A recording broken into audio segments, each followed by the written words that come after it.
In the relentless Texas heat, dust drifted through the windows and clung to every surface in the Sinclair ranch house.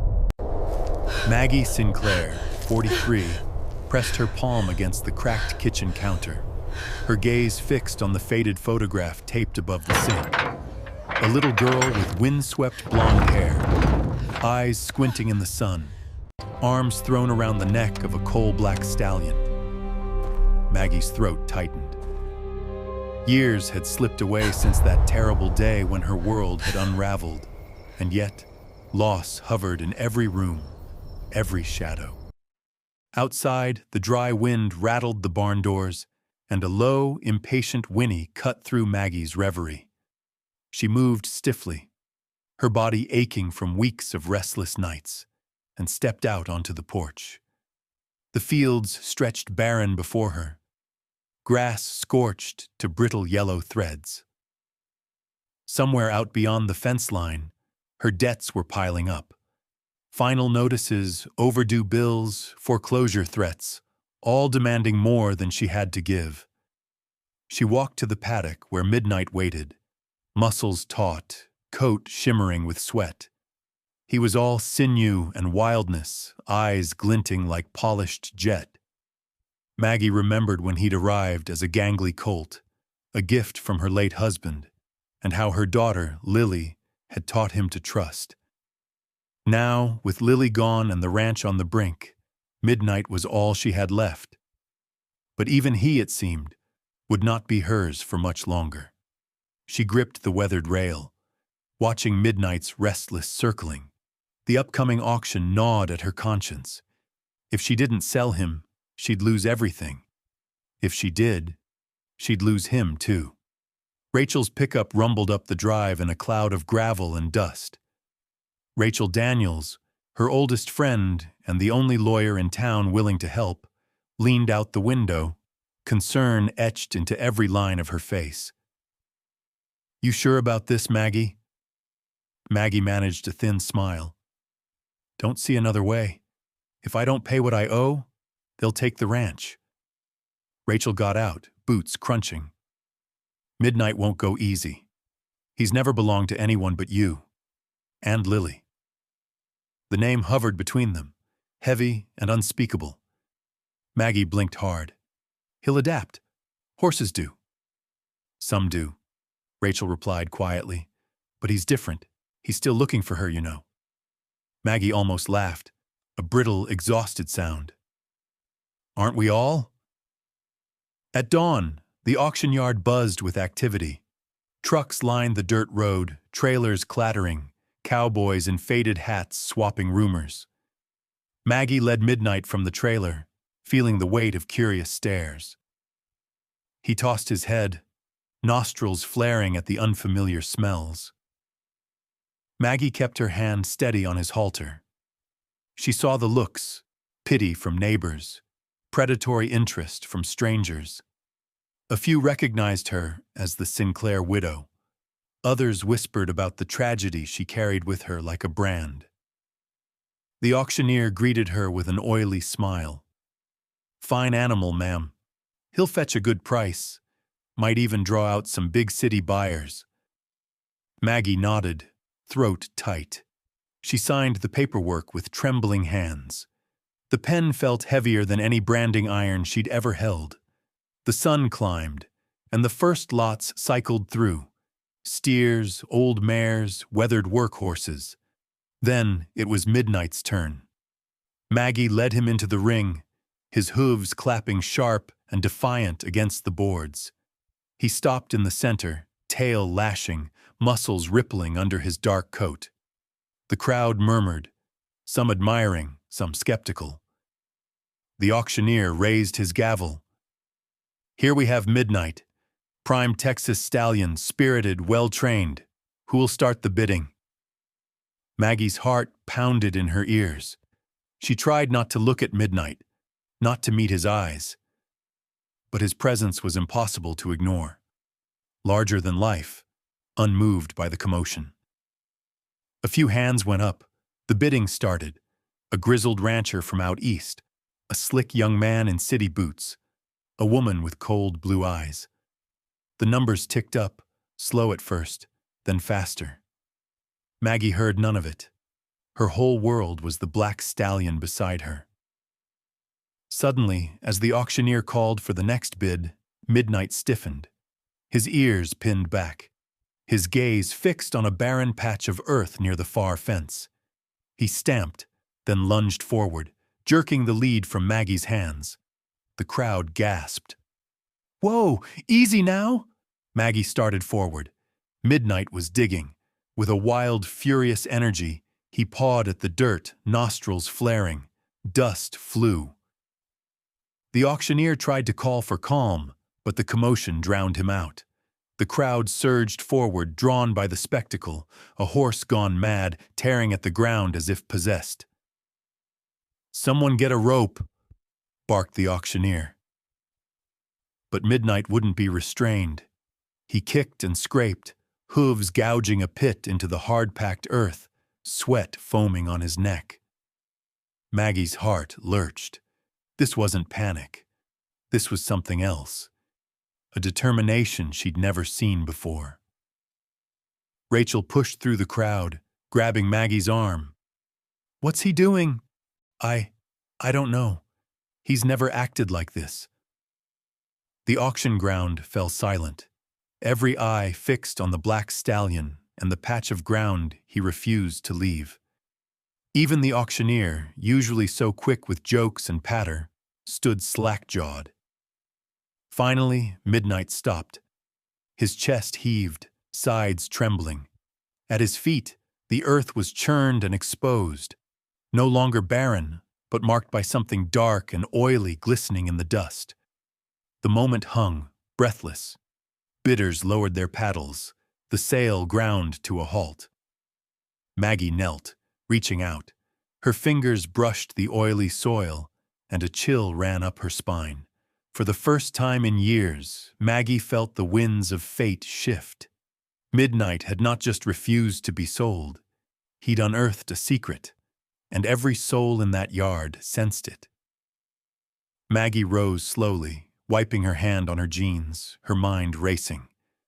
Midnight pressed his head into her shoulder, eyes wild but unafraid. The crowd started murmuring, but Maggie heard only her own heartbeat. Whatever had been buried beneath the dust was calling her back, and she would not turn away. Maggie's boots left muddy prints as she paced along the edge of the pit that Midnight had carved into the auction yard. The crowd had slowly begun to disperse, whispering among themselves, their curiosity now mingled with a strange unease. The auctioneer's attempts to restore order failed. The entire event had come to a standstill, all because of Midnight's wild insistence. Maggie stared at the ground, her fingers stained with the oily residue she'd pulled from the churned-up soil. It gleamed on her palm, thick and black, almost like blood beneath her skin. She'd seen oil before, back in the days when Texas struck it rich and people built dreams on the back of that fortune, but never on her own land. Her first thought was disbelief, then suspicion, then a wild surge of hope she was almost afraid to feel. Rachel joined her, face creased with concern. "Maggie, that looks like crude oil, real crude. You see it?" Maggie nodded, struggling to keep her voice steady. "I see it, but I don't want to believe it just yet. Last time hope came around here, it took more than it gave." Rachel knelt down and scooped a bit onto her own fingers, sniffing. "It's oil, all right. You need to get this tested fast, and keep it quiet if you can. Word gets out, and every prospector in Texas will be on your back." But it was already too late for secrecy. Whispers traveled faster than wildfire in a place like this. By the time they loaded Midnight back into Maggie's old trailer and rattled back down the country road to the Sinclair Ranch, she could see cell phones pressed to ears, people glancing her way, sizing up the stakes. That night, under the brittle light of a kitchen bulb, Rachel dumped the soil sample into a glass jar and sealed it. I know a guy in Austin, works in geology, discreet. I'll send this overnight, have him test it. No names, no paper trail. Maggie nodded, exhaustion weighing her down. She stared out the window at the dark silhouette of midnight grazing near the fence. For the first time in months, she felt a strange flicker of anticipation, mixed with dread. Was her ranch truly sitting atop a hidden fortune? Or was this just one more cruel trick played by fate? Rachel left, promising to return in the morning. Maggie wandered the empty halls, trailing her fingers along the faded wallpaper, memories pressing in on her like ghosts. She stood before Lily's old bedroom door, but didn't dare open it. The next morning, rumors exploded. By noon, strangers began turning up at the ranch. Slick men in expensive trucks, neighbors she hadn't seen in years, and even a reporter from the county paper who lingered by the mailbox, hoping for a quote. Maggie brushed them all off, but their presence filled her with dread. Her sanctuary had become a spectacle. Back in the barn, Midnight stood restless, snorting and pacing his stall. Maggie leaned against the door, stroking his mane. "You always did have a nose for trouble, boy," she whispered. He nuzzled her, and for a moment, the weight of her grief eased. Rachel returned with news. The lab confirmed it. The sample was genuine crude oil, and from the chemical signature, likely part of a much larger deposit. "This could change everything, Maggie. No more debts, no more foreclosure. But you gotta be careful. People are going to want a piece of this, and not all of them will play fair." Before Maggie could respond, they heard the rumble of another truck. A man in a suit, too polished for these dusty roads, stepped out and strode to the porch. "Ms. Du Sinclair? Name's Carter Griggs. I represent Red Hawk Petroleum. I'd like to talk business." Rachel stepped forward. "She's not interested in selling. I haven't even made an offer yet," Carter replied smoothly, his smile tight as a snake's. "We're prepared to make you and your family very wealthy. We can handle all the paperwork, make this process painless. All you have to do is sign." Maggie's jaw set. "I'm not signing anything. This is my land." Carter's smile never wavered. "Of course, I'll leave my card, but think it over. Things can get complicated when oil's involved. Be a shame if something were to happen to this place." After he left, Rachel spat in the dirt. "That's a threat if I ever heard one. We need to be careful, Maggie. Lock up, watch who comes around. And we need to keep digging, literally. If there's oil here, we need to know how deep it goes." As evening fell, the two women, joined by Midnight, returned to the patch where the stallion had dug. They brought shovels and flashlights, determined to see what else might lie beneath the oily soil. Maggie dug, each shovel full harder than the last, sweat stinging her eyes. Midnight watched, tense, pawing at the ground beside her. The shovel suddenly struck something solid, a dull metallic clang. Maggie froze. Rachel dropped to her knees, scraping at the dirt with her hands until a rusted corner emerged. Together, they unearthed a small, sealed trapdoor, its surface scarred by time. A heavy iron ring stuck out from one edge. Rachel looked at Maggie, eyes wide. "You want to open it?" Maggie nodded, her heart thundering. She gripped the ring, pulling hard.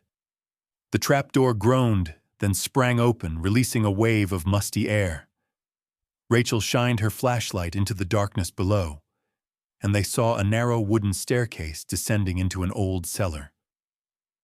The space was cold and damp, lined with stone. At the far end, something glinted in the beam. Small objects jumbled together, and something else. A tiny shoe, weathered and familiar, lying beside a battered stuffed rabbit. Maggie's knees buckled. There, half buried in the dirt, were the remains of a child, items that could only belong to her Lily. Maggie covered her mouth, a broken sound escaping her. Rachel wrapped her arms around her, holding her tight. Outside, Midnight stood over the open cellar, head lowered, as if standing vigil. The truth, long buried, was clawing its way to the surface at last. Sheriff Ben Hardy arrived before dawn, his cruiser headlights slanting across the ranch yard, throwing long shadows that flickered across the fence posts and tangled weeds. The blue and gold star on his badge caught the pale morning light as he strode toward the porch, where Maggie and Rachel sat hunched in silence, hands wrapped around mugs of bitter coffee that had long gone cold. Ben was an old friend. He'd grown up in this town, played high school football with Maggie's late husband, and mourned Lily's disappearance alongside the rest of the community. But this morning, his face was carved with lines Maggie had never noticed before, and when he spoke, his voice was quieter, heavier. "Maggie, I'm so sorry. I never thought. We all hoped she'd just wandered off, got lost, maybe." He trailed off, searching for words that wouldn't come. Maggie stared at the ground, her hand trembling as she traced the rim of her cup. "You think someone put her there? All these years she was right under our feet." Ben nodded, voice rough. "There's no other explanation. I'm reopening the case, officially this time. I'll need to ask you and Rachel some questions, but first I want you both to try and rest. I'll have forensics here by noon." Rachel squeezed Maggie's hand, her own eyes red-rimmed. "We'll help in any way we can." As Ben disappeared into the barn to inspect the site, Maggie drifted to the fence line. The land stretched wide and silent, morning sun climbing above the dusty fields. The ranch felt unfamiliar now, each fence post and blade of grass carrying the weight of buried secrets. Memories clawed at Maggie, images of Lily dancing through the fields, her laughter mingling with the calls of mockingbirds. She remembered the search parties, the way neighbors had combed every inch of the property with lanterns and flashlights, hope fading with each empty hour. How had they missed it? How had she missed it? Inside the barn, Midnight shifted restlessly in his stall, snorting and stamping, as if agitated by the dark energy pulsing through the ranch. Maggie reached out to stroke his neck, her touch shaky but grateful for his steady presence. "You knew," she murmured. "Somehow, you always knew." Midnight lowered his head, pressing his forehead to Maggie's shoulder. For the first time in weeks, she allowed herself to cry, silent, wrenching sobs that shook her from the inside out. Midnight stood perfectly still, a living anchor in a world that felt suddenly adrift. News of the grisly discovery spread quickly. By midday, reporters swarmed the gate, cameras flashing, voices calling Maggie's name. She ignored them, moving through her chores with mechanical precision. Townsfolk dropped by, some with casseroles, some with awkward words of sympathy, others just to gawk. The air around the Sinclair ranch vibrated with a mixture of guilt, curiosity, and fear. Sheriff Hardy returned after the forensics team had finished, carrying a cardboard box of Lily's recovered belongings: a battered stuffed rabbit, a blue plastic hair clip, the tiny shoe Maggie recognized from a birthday trip to the fair.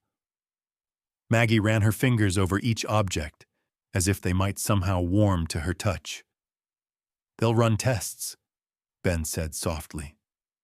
"DNA, old evidence. I promise we'll get answers this time. No more cold cases, no more loose ends." Maggie nodded, not trusting her voice. She clutched the stuffed rabbit to her chest and stared out the window, lost in the swirl of memory and grief. The days blurred together, Rachel became her constant companion, helping manage the ranch, screening phone calls, even taking over the kitchen, where she made endless pots of coffee that neither of them drank. They spoke little, words unnecessary between friends who'd shared so much sorrow already. But there were moments, small, fragile moments, when hope flickered. Children from the town, some of them old enough to remember Lily, came by the ranch with cards and drawings, their innocence a balm against the darkness. Maggie invited them to the paddock, showing them how to feed Midnight apples and brush his shiny black coat. The horse tolerated the attention, even nuzzling a shy boy who whispered that Midnight looked like a horse out of a fairy tale.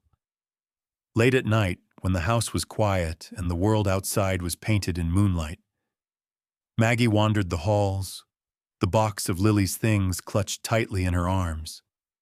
She drifted through old memories, some sweet, others jagged and raw. Sometimes she sat on the porch steps, Midnight standing guard in the yard, his silhouette solid and comforting against the night sky.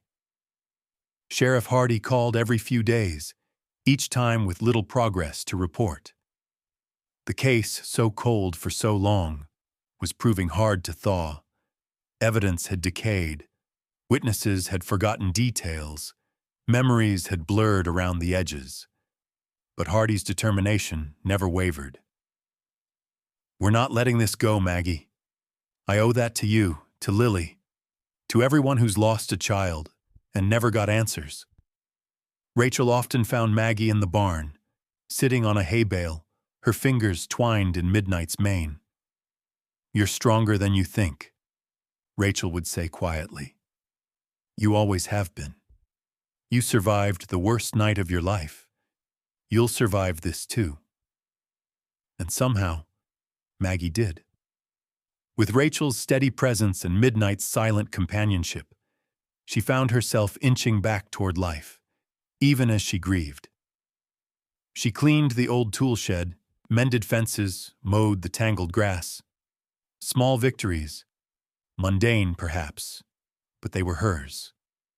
One afternoon, a storm rolled in from the north, painting the sky a bruised shade of purple.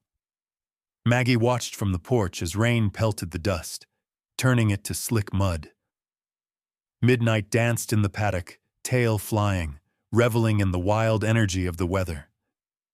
For a moment, Maggie closed her eyes and remembered Lily, arms spread wide, spinning in the rain, face turned to the sky. When the storm passed, a rainbow arched over the ranch, fragile but unmistakable, a brief promise of hope, shimmering in the fading light. Maggie let herself believe, just for a moment, that healing was possible, even when justice still seemed so far away. In the weeks following the shocking discovery beneath her own land, Maggie's world became a delicate balance between old grief and cautious optimism. The Sinclair Ranch, once a sanctuary turned graveyard of memories, began to hum with a different energy. It wasn't just the hope of oil anymore. Something deeper was stirring. The land, the people, even Midnight, all seemed to sense it. It started with a knock on the door one sunny morning. Maggie opened it to find Clara Evans, a kindly neighbor from down the road, clutching a basket of still warm biscuits and a jar of homemade peach preserves. Clara's eyes were soft with sympathy, but her words were bright. "I thought you might be tired of your own company," she said, bustling into the kitchen. "Besides, someone has to make sure you're eating real food." Maggie smiled, an honest, if fragile, smile. You always did know when to show up.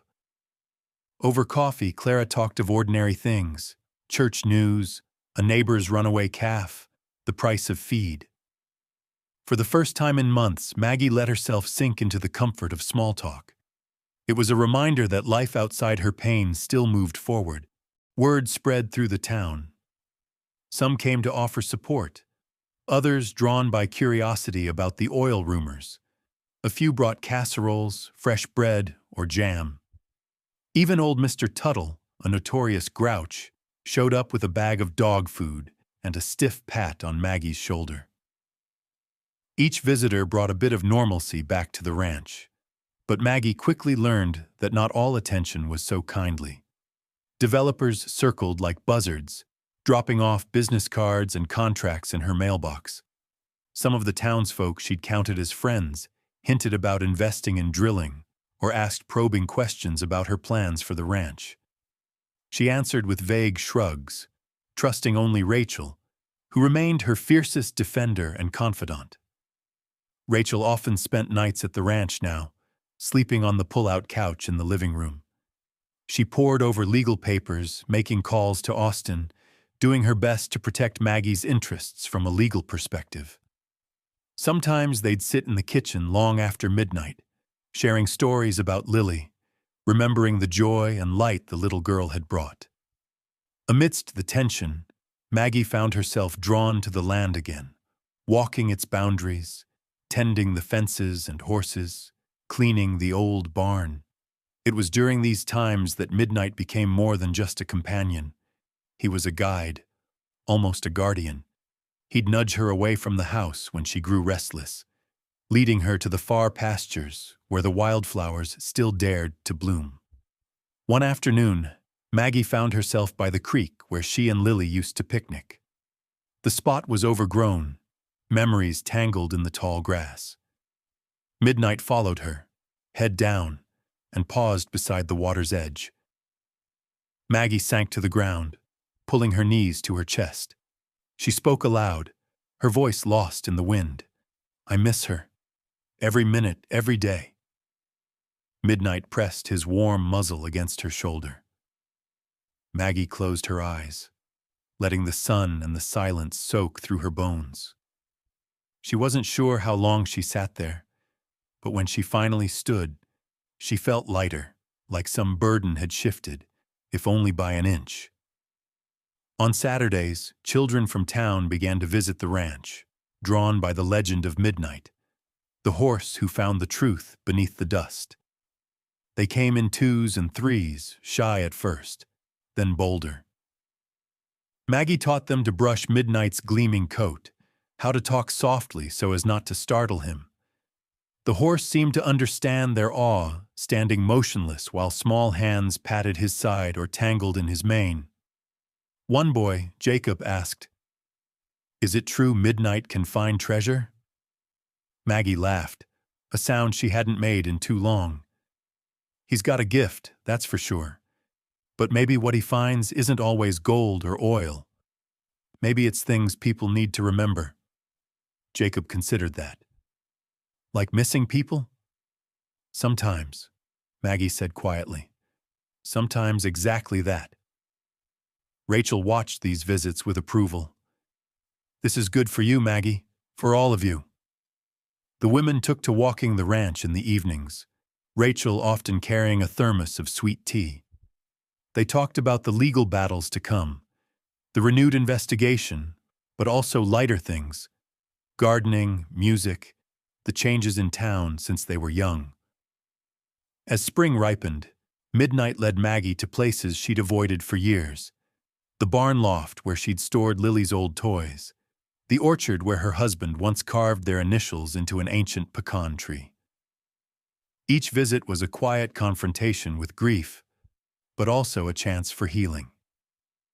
Maggie brought Lily's battered stuffed rabbit to the porch swing, sometimes holding it while she watched the sun set over the fields. One evening, as the sun burned low and gold across the pasture, Maggie and Rachel sat on the porch while Midnight grazed nearby. The sky was streaked with orange and violet, the air humming with cicadas. Rachel sipped her tea, then spoke softly. "You know, I think Lily would be proud. You kept going. You didn't let the darkness win." Maggie didn't answer at first. She watched Midnight raise his head, ears pricked, as if listening for something just out of reach. "I don't know if I'm strong, Rachel. Most days I feel like I'm just getting by." "Maybe that's enough. maybe that's all any of us can do. As night settled, Maggie realized that she was no longer entirely alone. The land, battered but unbroken, was healing alongside her. Midnight, ever faithful, had led her through the worst of storms, and the people, neighbors, children, even old friends, were helping her find her way back to hope, one small kindness at a time. The flicker of hope in Maggie's chest grew brighter, kindled by community, memory, and the unwavering loyalty of a horse who refused to let her give up. The return of hope to the Sinclair ranch brought with it something else: greed. The rumors of oil, once whispered, now rang out like church bells across the county. What started as curious neighbors and gentle speculation became a wave of ambition, jealousy, and old grudges rising to the surface. One Thursday morning, Maggie found a glossy, unfamiliar truck parked in her drive. The driver's window rolled down, revealing a sharp-jawed woman with expensive sunglasses and a forced smile. "Margaret Sinclair? I'm Linda Carter from Lone Star Development Group. You're a lucky lady. Your land is primed for progress, if you're ready to let go of the past." Maggie met Linda's gaze, her stance firm. "This land's been in my family for 3 generations. I'm not interested." Linda's smile never faltered, but her tone sharpened. "Don't be hasty. This isn't just about you anymore. It's about jobs, taxes, the future of the whole town. Be smart, Mrs. Sinclair. No one wants a messy legal fight." Maggie's heart pounded, but she simply replied, "Have a good day, Miss Carter." She watched the truck disappear down the dusty road, but the sense of threat lingered like a storm on the horizon. By the end of that week, the threats became less polite. Envelopes stuffed with legal documents, some official, others just menacing, filled her mailbox. "Consider what you stand to lose," one letter read.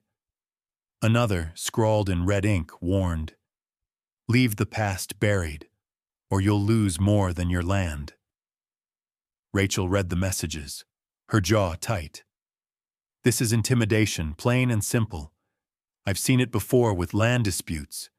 We need to keep records of everything, and I'm calling in some favors. There's more going on here than greedy developers." As dusk fell that Friday, the first act of real violence hit home.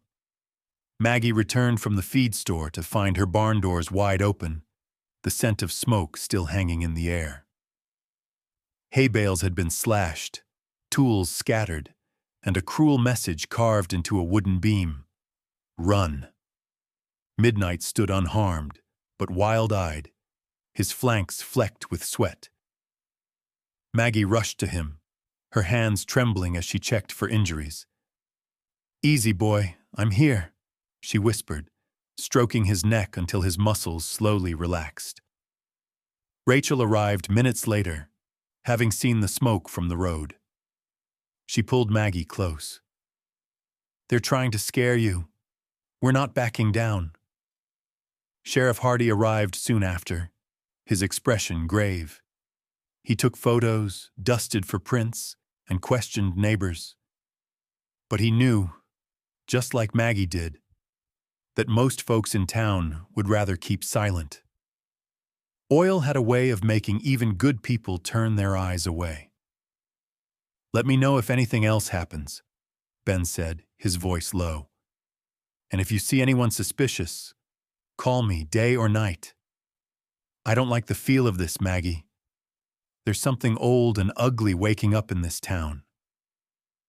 Despite Hardy's warning, the intimidation escalated. Distant relatives Maggie hadn't spoken to in years appeared with lawyers and inheritance claims, demanding their fair share. Maggie recognized greed in their eyes, greed sharpened by desperation, jealousy, and a twisted sense of justice. Meanwhile, Rachel spent long nights poring over old town records and legal documents. "There's something strange here," she said one evening, spreading out yellowed maps and faded deeds on Maggie's kitchen table. There are gaps in the land history, transactions that don't add up. Look, here's a transfer from 25 years ago that was never filed with the county clerk. Maggie peered at the documents, her brow furrowed. That's right around the time Lily disappeared. Rachel nodded. Exactly. And I found something else. She pulled out a copy of a decades-old newspaper clipping. Local girl missing, no leads. But on the back, scrawled in pencil, was a list of names. Some familiar, others Maggie didn't recognize. What is this? Maggie asked. I think it's a list of people involved in a cover-up. Maybe even a conspiracy to hide something. Maybe about the oil, maybe about Lily's disappearance. Whoever sent those threats, they want this buried. The revelation was a cold shock. Maggie's hands shook as she traced the faded names. You think someone in town, someone I know, helped cover up what happened to Lily?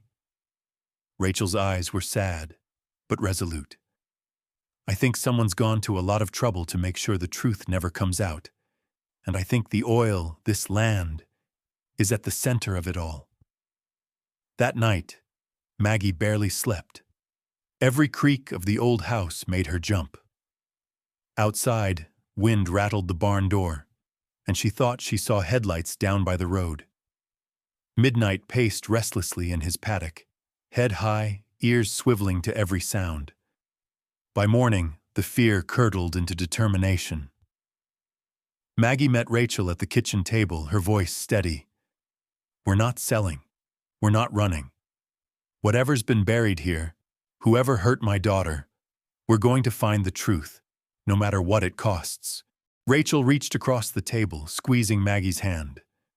We'll stand together, I promise.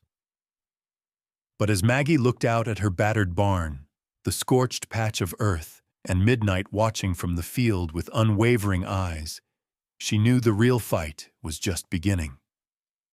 The land was no longer just hers. It had become a battleground for the past, the present, and the truth clawing to the surface, no matter how many tried to keep it hidden. The tension around the Sinclair ranch thickened with each passing day, the air charged with more than just the threat of rain. Maggie felt the pressure mounting from every side, her distant relatives pestering her for updates, oil men showing up at her gate, and the silent, watching eyes of townsfolk who now seemed to cross the street rather than meet her gaze. But she refused to run. One evening, as dusk bled into night, Maggie finished up in the barn, the golden glow of her lantern casting long shadows across the rough-hewn beams.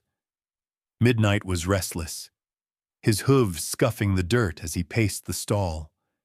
Maggie paused to brush him down, murmuring, "You're on edge too, huh?" The stallion tossed his head, nostrils flaring, ears pricked toward the distant road. She frowned, listening. The hum of a truck engine drifted in on the wind, then faded. Rachel had stayed late again, helping Maggie document every strange phone call and suspicious car. They'd just finished dinner when Rachel stood, stretching, and said, "I'll head out. Got court in the morning, but call me if you need anything. Okay?" Maggie nodded, forcing a smile. "Drive safe." After Rachel left, Maggie walked the property, flashlight in hand. She double-checked the locks, peered behind sheds, and set out feed for the dogs, who sniffed the night air, uneasy. As she walked back toward the house, midnight let out a sharp whinny, not of greeting, but warning. Maggie froze. There, a flicker of movement by the tool shed. She shined her light and caught a glimpse of two figures, hunched low, darting into the shadows. Her heart hammered. "Hey!" she shouted, her voice cracking through the night. The figures bolted. Maggie sprinted after them, but by the time she reached the fence, all she saw were twin beams of headlights disappearing into the distance, dust spiraling behind. She stood there breathless, skin prickling with fear and fury. Returning to the barn, Maggie found Midnight still tense, pacing and snorting. "They're gone, boy," she whispered, though she wasn't sure if she meant to comfort him or herself. The next morning, Maggie called Sheriff Hardy. He arrived, looking more haggard than ever. "You saw them, you sure?" he asked, scribbling notes. "I saw them," Maggie said. "Tall, both men. I think they were trying to get in the tool shed." Hardy swore under his breath. "You're not the only one. Couple other folks have had trouble, sheds broken into, fences cut. It's all happening since word about your oil got out." He glanced at the barn, where Midnight watched them warily. "Someone doesn't want you digging deeper, Maggie. And I'll be honest, my investigation's hitting roadblocks. Evidence is going missing. Reports filed, then gone. I have deputies refusing to follow up, saying it's not their business. I think someone in town's helping cover this up." Maggie's face hardened. "So what now?" Hardy sighed. "I'll keep working, but you have to be careful. Don't trust anyone you don't know. Keep your doors locked, and if anything else happens, call me no matter what time." Rachel came by that afternoon with more troubling news. "They're not just after you, Maggie. I got a call from the county clerk. Someone tried to access your deed and change ownership. If I hadn't had a friend watching out, your land might have been transferred without you even knowing." Maggie's voice shook. "How is that even possible?" Rachel shrugged. "Corruption, greed, money makes people do desperate things. But I'm not letting it happen." Late that night, as Maggie prepared for bed, she heard a faint creak outside her window. Heart pounding, she peeked out. The moonlight cast silver stripes across the yard. There, by the barn, a shadow moved. She grabbed her phone and called Rachel, whispering, "Someone's here, again." Rachel stayed on the line as Maggie tiptoed downstairs, clutching a flashlight and an old baseball bat.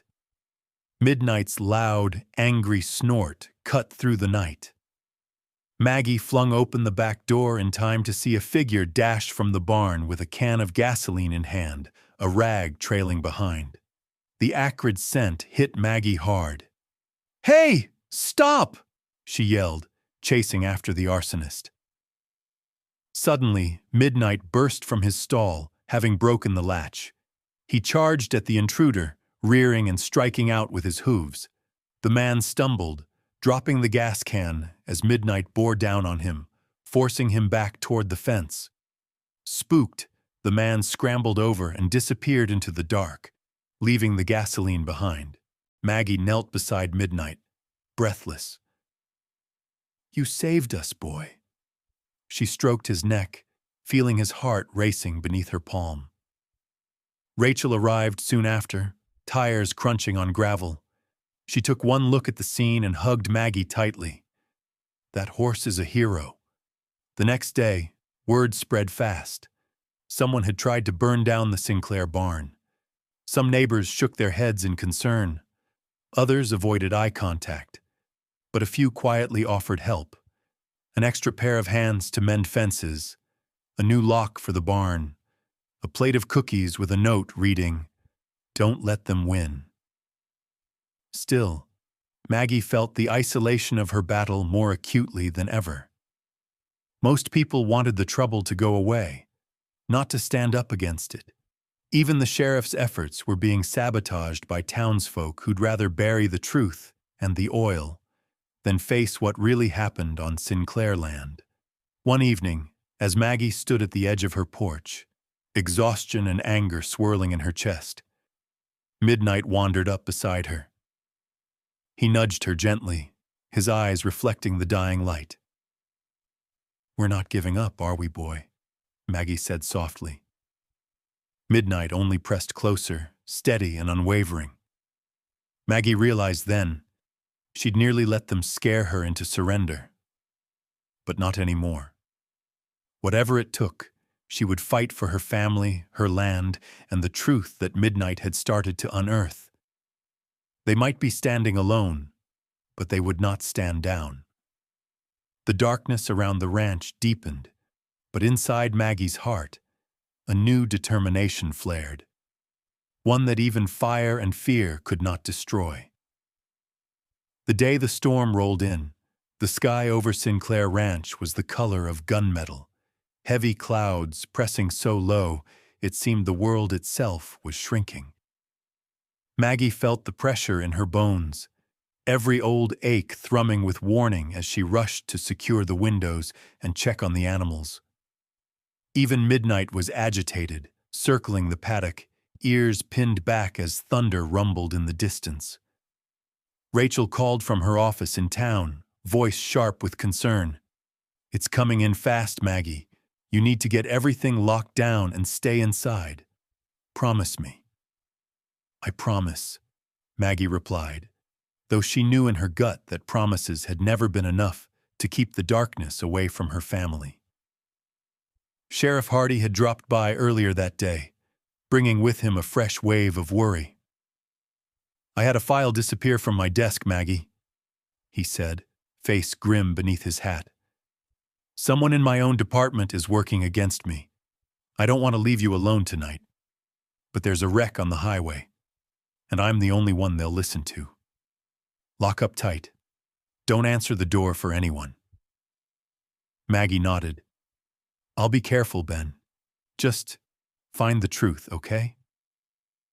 As dusk fell, the wind began to howl.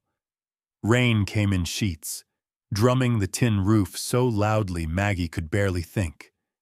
She huddled by the window, watching the storm batter the world she'd fought so hard to protect. Every so often, a flash of lightning turned the fields ghostly white, revealing shadows that seemed to crawl just beyond the light. Midnight grew wilder as the night wore on, kicking the stall door, eyes rolling white. Maggie hurried to him, her raincoat plastered to her skin. "Shh, it's okay, boy," she murmured, running her hands over his flank. But Midnight pulled away, his instincts driving him to the far side of the barn, pawing at the wall with frantic urgency. Another crash. This time not thunder, but something harder, closer. Maggie spun, heart thumping. She caught a glimpse of dark shapes through the rain, figures moving toward the barn, faces obscured by hoods and the wild, flickering light. Panic surged. She reached for her phone, but there was no signal, only static. Maggie grabbed the old lantern and crept toward the door. Before she could scream, rough hands grabbed her from behind. She fought, kicking and twisting, but they were too strong. A dirty rag pressed over her mouth muffled her cries as she was dragged into the open, rain lashing her face. The men half-carried, half-dragged her across the yard toward the old trapdoor Midnight had uncovered months before. One of them snarled, "Should have left it alone, Sinclair. Now you'll learn what happens when you dig up secrets." They forced open the cellar, pushing her down the slick wooden steps. Maggie stumbled, lantern clattering, knees hitting cold stone. The trapdoor slammed above her, plunging her into pitch blackness. For a moment, the only sound was Maggie's ragged breathing and the rain hammering the earth above. Her mind raced. Who were they? Had they been watching all along? Was this the same darkness that had swallowed Lily all those years ago? Above, the men worked quickly. She heard them dragging something heavy, the sound of chains rattling. Then muffled voices, arguing, panicked. "We have to finish it. The oil's not worth this. She wasn't supposed to find the cellar." One man cut him off. No witnesses, no more mistakes. Lightning flickered through the cracks in the floorboards, illuminating the cellar for a heartbeat. Maggie crawled, hands groping along the cold walls, searching for anything, a tool, an escape, some way to signal for help. She found a splintered board, pried it loose. Her hands shook so badly she nearly dropped it. Above, she heard the men pouring something down the steps. Gasoline. Her stomach lurched. Suddenly, through the roar of the storm, she heard a new sound, the frantic, high-pitched neighing of midnight. The stallion's cries pierced the wind, wild and desperate. It was a warning, a summons. Outside, Midnight crashed through the weakened barn door, his black body gleaming with rain. He galloped straight toward the house, nostrils flaring, mane flying. Rachel, racing down the highway after receiving a chilling anonymous tip, saw the horse's silhouette in her headlights and slammed on the brakes. She jumped from her car, shouting, "Midnight! Where's Maggie?" The horse reared, pawing at the air, then turned, leading Rachel toward the cellar. Sheriff Hardy, racing up the drive moments later, followed Rachel into the storm. Together, with Midnight circling and whinnying, they found the trapdoor. Rachel screamed Maggie's name, pounding at the wood with all her strength. Sheriff Hardy fired his revolver into the rusty lock, splinters flying. Inside, Maggie, eyes stinging from fumes, heard the commotion. She crawled up the stairs, banging her fists against the door, coughing, gasping. With a final heave, Rachel and Hardy wrenched the trapdoor open. Rain and fresh air flooded the cellar as Maggie tumbled into Rachel's arms. The attackers, caught off guard by the arrival of help, tried to escape, but Midnight charged at them, hurting them against the fence until the sheriff could restrain them. The lantern light revealed their faces. Men Maggie recognized from town, even one who had once joined the search for Lily all those years ago. As the rain washed away the gasoline and blood from the old wounds of the ranch, Sheriff Hardy found a stack of yellowed papers hidden in the cellar. Deeds, forged signatures, letters tying the attackers to a conspiracy that reached back decades. Among the evidence was a confession, penned in a trembling hand, describing what happened to Lily and why she had been hidden all this time. Maggie stood in the rain, Rachel's arm around her shoulders, Midnight pressing close as if protecting her from the storm and the evil that had festered beneath their feet for so long. For the first time, Maggie felt something break free inside her. A sense of justice not just for herself, but for Lily, for all the pain and secrets that had haunted the Sinclair name. She looked at Midnight, tears streaming down her face, and whispered, "We did it, boy. We finally did it." The storm raged, but inside the circle of friends and family, hope burned brighter than ever. The storm passed with the dawn, leaving Sinclair Ranch battered but standing. The first sunlight caught on broken branches, puddles in the yard, and muddy ruts left by the sheriff's car and the ambulance. But the trapdoor lay open, its secrets spilled at last. Sheriff Hardy and his deputies worked through the night, arresting the men who had attacked Maggie and uncovering the full extent of the conspiracy. The evidence was overwhelming. Old letters, forged deeds, coded messages, and most damning of all, a confession that had been buried alongside Maggie's grief. The names included prominent townsfolk, business owners, a former deputy, and even the head of the county land board. It turned out the secrets beneath Sinclair land were not just oil and lost innocence, but decades of corruption. Maggie stood on the porch as the sheriff loaded the last of the suspects into the cruiser. Hardy's eyes met hers, tired but resolute. "It's over, Maggie. What happened to Lily, to your family, to this land? We'll make it right.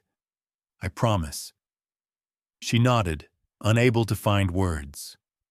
Rachel wrapped an arm around her shoulders, and for the first time since Lily vanished, Maggie felt the heavy knot in her chest loosen just a little. Justice, at last, was in motion. The town was rocked by the revelations. For a few tense days, neighbors whispered and glared, uncertain where their loyalties lay. Some were ashamed for not seeing the truth sooner. Others, angry that old wounds had been opened. But a quiet reckoning began. The Sinclair Ranch, once the scene of sorrow and suspicion, now became a symbol of what could happen when someone refused to let the past stay buried. Oil executives and lawyers returned, waving bigger contracts and promises of wealth. But Maggie met them with a new clarity.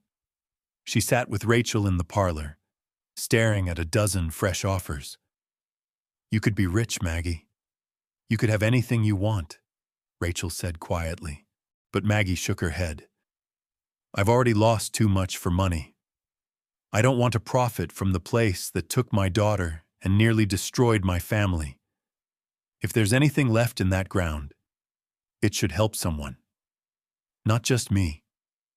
Together, they drafted a letter declining all drilling rights. Maggie announced her decision at a town meeting, her voice strong and unwavering. "I'm dedicating the land where we found the cellar to Lily's memory, and to every child and family who suffered in silence. This ranch won't be an oil field. It'll be a place for healing." Some scoffed at her, calling her a fool for turning down a fortune, but others stood up, moved by her courage. Mrs. Evans, who had brought biscuits on that lonely morning, took Maggie's hand and said, "You're giving us something more precious than oil. You're giving us back our conscience." That same week, volunteers arrived to help clean up the ranch. Teens repaired the barn roof. Fathers and sons dug new fence posts, and a local painter offered to repaint the porch for free. The children who once came for Midnight's legend now came to help plant wildflowers in Lily's garden. They left notes in the soil, messages of hope and remembrance. Rachel and the sheriff worked together to start a new advocacy project for missing children and land rights reform. They held community workshops in the Sinclair barn, bringing in experts to teach families how to protect their property, how to recognize abuse of power, and, above all, how to trust one another again. Through it all, Midnight was never far from Maggie's side. The stallion had survived fire, violence, and heartbreak, his loyalty unshaken. Children brought him apples and carrots, and he let the smallest ones brush his coat or braid wildflowers into his mane. To the community, Midnight became a symbol of steadfast faith, a horse who saw what others could not and refused to look away. As spring returned, so did laughter. Maggie opened the ranch gates for a memorial picnic, inviting everyone, especially those who had once turned their backs out of fear or shame. They gathered beneath the old pecan tree, sharing stories, memories, and forgiveness. A small ceremony honored Lily and all missing children. Maggie stood before the crowd, her voice clear as the morning sky. The truth will always find its way to the surface, no matter how deep we try to bury it. This place, this family, this land, they're proof that healing is possible when we face our darkness together. Afterward, Rachel found Maggie by the paddock, watching Midnight graze. "You know, you could still change your mind about the oil," Rachel teased gently. Maggie smiled, her eyes soft. "The only thing I want to dig for now is hope." Night fell softly on the Sinclair Ranch that evening, warm and peaceful for the first time in years. Lanterns glowed along the porch. The barn stood strong and whole, and the fields shimmered with new life. Maggie watched the children running with Midnight, their laughter echoing across the land.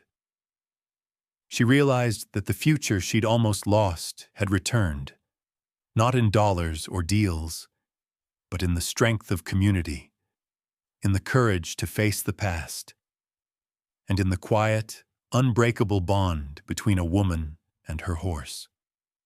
Spring deepened on the Sinclair ranch, the air scented with wild flowers and fresh-cut hay.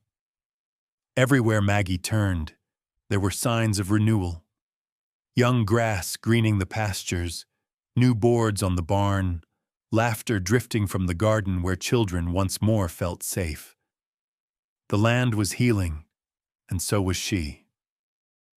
Word of what had happened on the Sinclair ranch spread far beyond their small Texas town. Journalists called for interviews, but Maggie rarely spoke to the press. Instead, she found herself drawn to local gatherings, church socials, county fairs, PTA meetings, anywhere folks came together in search of understanding or comfort. Sometimes she spoke. More often, she simply listened.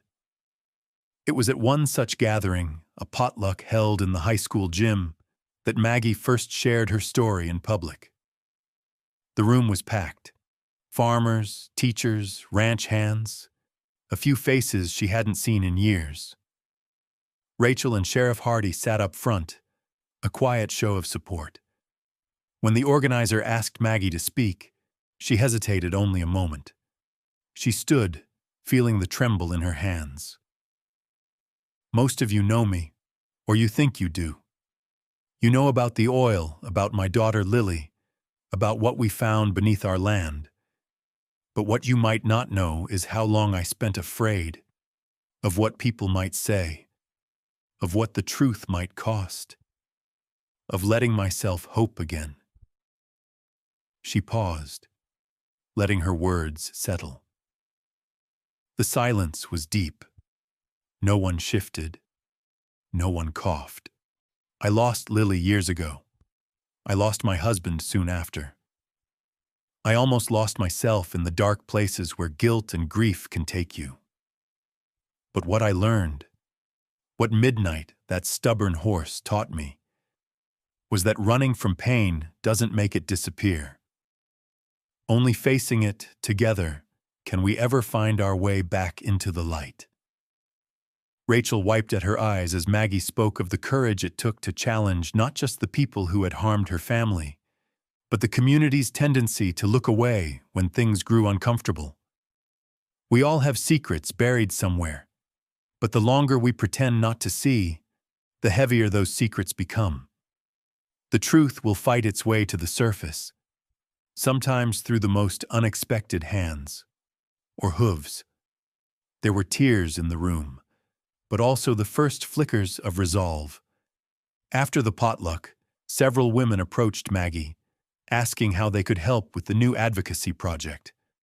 One man, whose brother had disappeared decades ago, pressed her hand and whispered, "You gave me hope I never thought I'd find." Rachel and Sheriff Hardy carried the message further.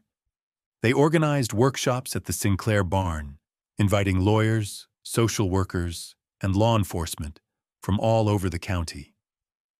The events grew, turning into a small movement. Parents learned how to report missing loved ones more effectively. Landowners were taught to defend themselves against fraudulent claims. And, most importantly, children saw adults finally willing to listen. The barn became a gathering place for healing and change. Rachel, never one for big speeches, led quiet conversations about reform and justice.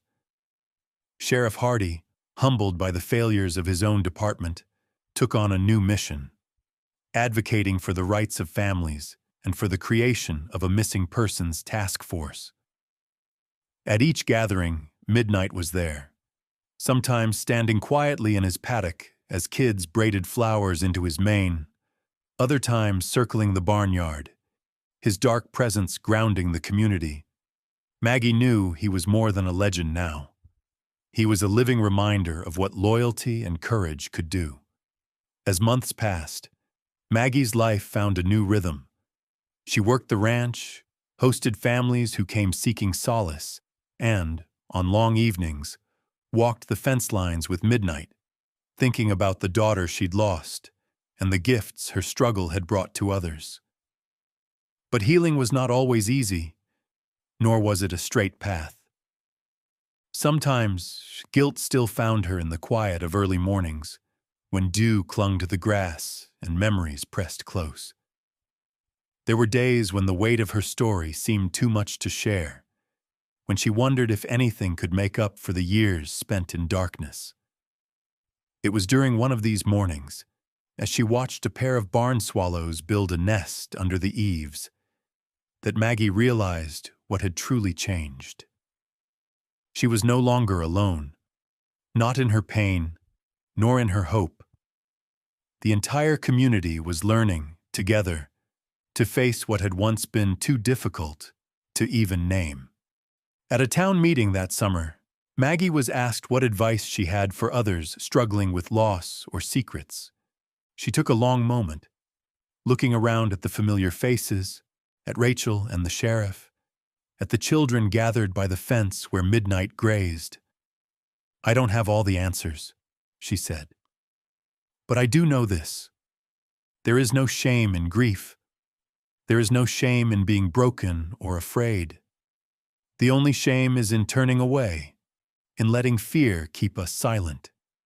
If you speak up, if you reach out, even when you think you can't go another step, you might just find someone reaching back." The words rippled through the room. Later, a mother whose son had struggled with addiction told Maggie, "You showed us that what's buried doesn't have to stay hidden. Thank you." By the end of summer, the story of Maggie and Midnight had spread across the state. People wrote letters to the Sinclair Ranch, strangers, families, even old friends, thanking Maggie for her strength, asking for advice, sharing their own stories of loss and hope. The ranch, once isolated by sorrow and suspicion, now hummed with purpose. Rachel and the sheriff continued their advocacy, pushing for new policies at the state level and creating a network to help families across Texas. What started as tragedy had become transformation, a shift in how the community saw itself, its responsibilities, and its capacity for healing. One evening, as the sun set behind the fields, Maggie sat on the porch, Midnight's head resting in her lap. She looked out at the land, glowing gold and green, and understood at last what her struggle had meant. Not just for herself, but for everyone who had learned, with her, that redemption and courage often grow from the very soil where pain was sown. Years slipped by like sunlight over the Texas prairie, soft and relentless. Seasons changed.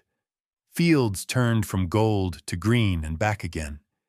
Yet the Sinclair Ranch remained a living testament to endurance and transformation. Where there had once been only sorrow, suspicion, and secrets, there now thrived something rare and beautiful: hope. Maggie Sinclair grew older, but the lines in her face spoke of laughter as much as loss. The ranch, once threatened by bankruptcy and haunted by tragedy, had become a haven for others searching for comfort and understanding. Word had spread far beyond the county line.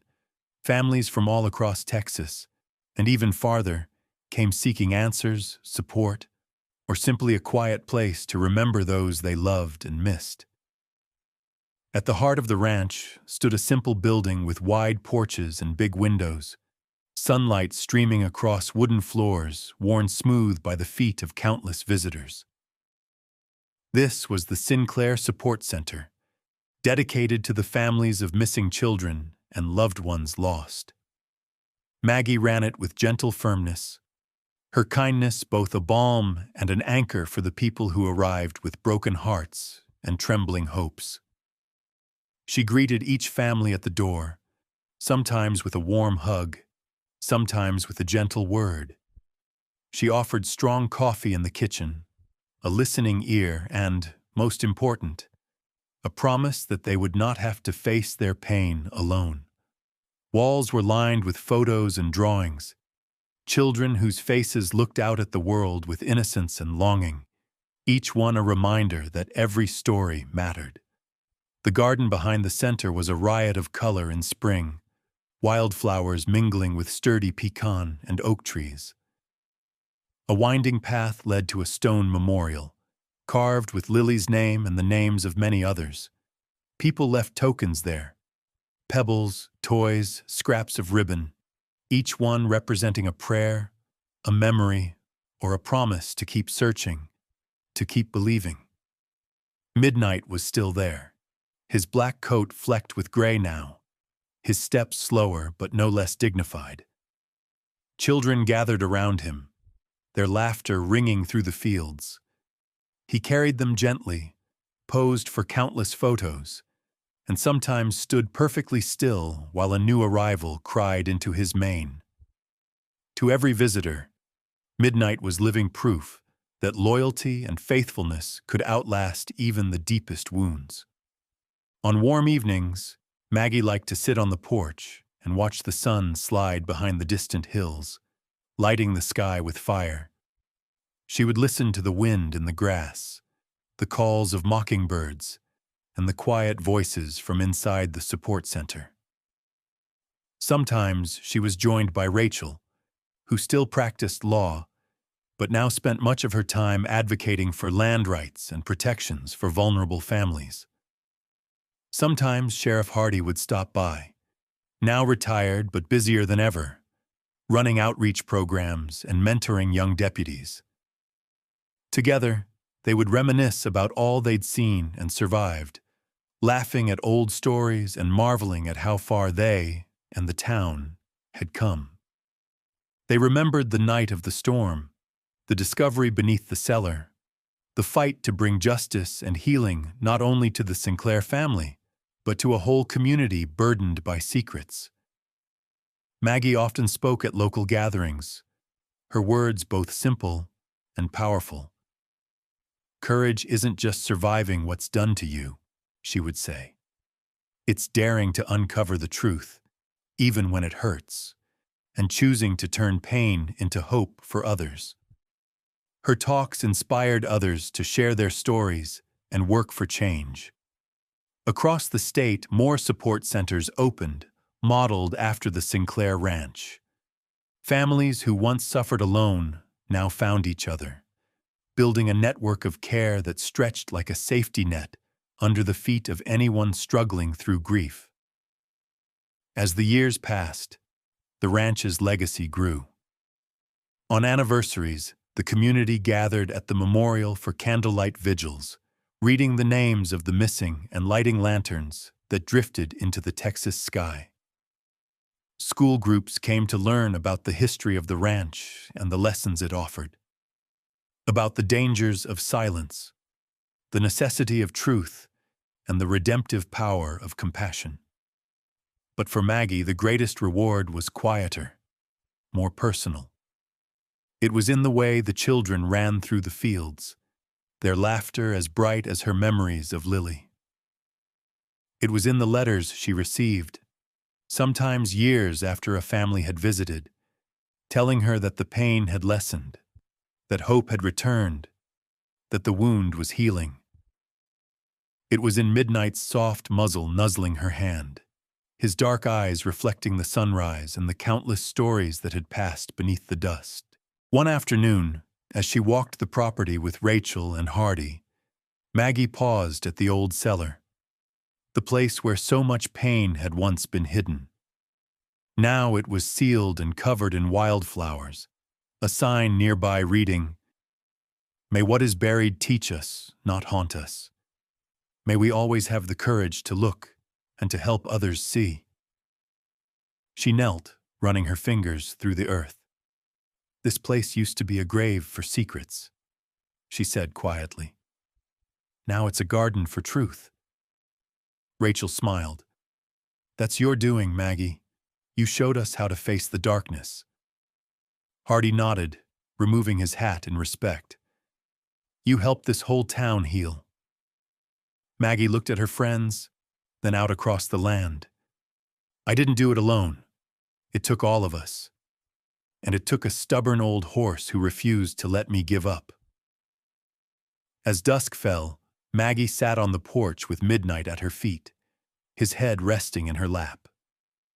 She watched the stars appear, one by one, across the broad Texas sky. She thought about Lily, about the years of searching and sorrow, about the hard-won peace she had finally found. She understood now that true courage was more than just surviving loss. It was daring to break the silence, to uncover what was hidden, and to plant seeds of hope for others. It was believing that healing was possible, even after the worst storms, if you just kept going, one step, one truth, one act of kindness at a time. Sometimes, what we most fear to face holds the key to our redemption. Sometimes, the loyalty of a true companion, a friend, a community, or a faithful horse can light the way through the darkest secrets and carry us gently into the dawn. And so the story of Maggie Sinclair, Midnight, and the ranch beneath the dust became a legacy, one that would guide and comfort generations yet to come. Proof that no matter how deep pain is buried, hope will find its way to the surface.